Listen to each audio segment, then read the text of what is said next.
નમસ્કાર, આપ જોઈ રહ્યા છો જેકેએસ ન્યૂઝ ગુજરાતી. વાત કરીએ તો અમરેલીના હનુમાનપરામાં આવેલ ગોકુલ ગાર્ડનમાં પત્રકાર અને તેમના પત્ની પર તલવાર વડે હુમલો થયો હતો. સમગ્ર વાત કરવામાં આવે તો અમરેલીના હનુમાનપરા વિસ્તારમાં ગોકુલ ગાર્ડનમાં આવારા તત્વોનો ત્રાસથી લોકો ત્રાહિમામ પોકારી ઉઠ્યા છે.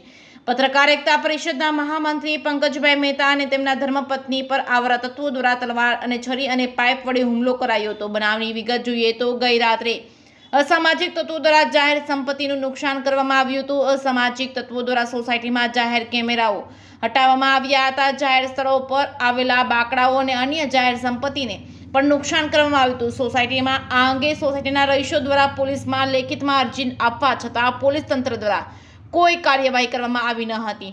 ત્યારબાદ સાંજે આજે ઘટનાનો ખાર રાખી સિદ્ધરાજવાળા અને તેમના પિતા દ્વારા પત્રકાર દંપતી પર હુમલો કરાયો હતો. ગંભીર રીતે ઘાયલ પત્રકાર દંપતીને અમરેલી સિવિલ હોસ્પિટલમાં ખસેડવામાં આવ્યા હતા સારવાર અર્થે.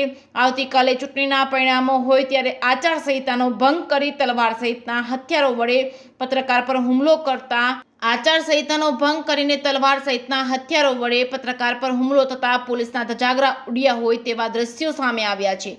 આચારસંહિતા હોવા છતાં જાહેરમાં હથિયાર લઈ હુમલો કરતા પોલીસ તંત્ર ઘોર નિંદ્રામાં સૂતું હોય તેવું લાગી રહ્યું છે. લોકોના પ્રશ્નો ઉજાગર કરતા એવા પત્રકાર પર હુમલો થતાં જ પત્રકાર બેડામાં રોષની લાગણી ફેલાઈ છે. ઘટનાની જાણ થતાં જ પત્રકાર મિત્રો સિવિલ હોસ્પિટલ ખાતે એકત્ર થયા હતા. પોલીસે કડક હાથે કાર્યવાહી કરી તેવી માંગ કરી હતી. જેકેએસ ન્યૂઝ ગુજરાતી સાથે જૈનિક સોજિત્રા, અમરેલી. હુમલો કરનાર વ્યક્તિ કોણ કોણ હતા? જે વાળા સિદ્ધરાજભાઈ વાળા, બાજુના headlight PS, SRB PS retired PSI કોણ હતા? એટલે બાપા દાવતા નથી આવતું.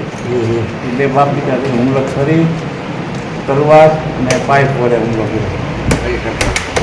આ બાબતે તમે 2 દિવસ અગાઉ અરજી કરેલ મેં તાત્કાલિક ફોન હતો રેકોર્ડિંગ કરેલ છે. તરત પીઆઈને અને PSIને જાણ કરી છતાં માથામાં બીજી ક્યાં વગેરે માર્યું છે? અહીંયા માથામાં તલવાર મારી છે, પછી આ છરી મારી છે, પગે પાઇપ માર્યો,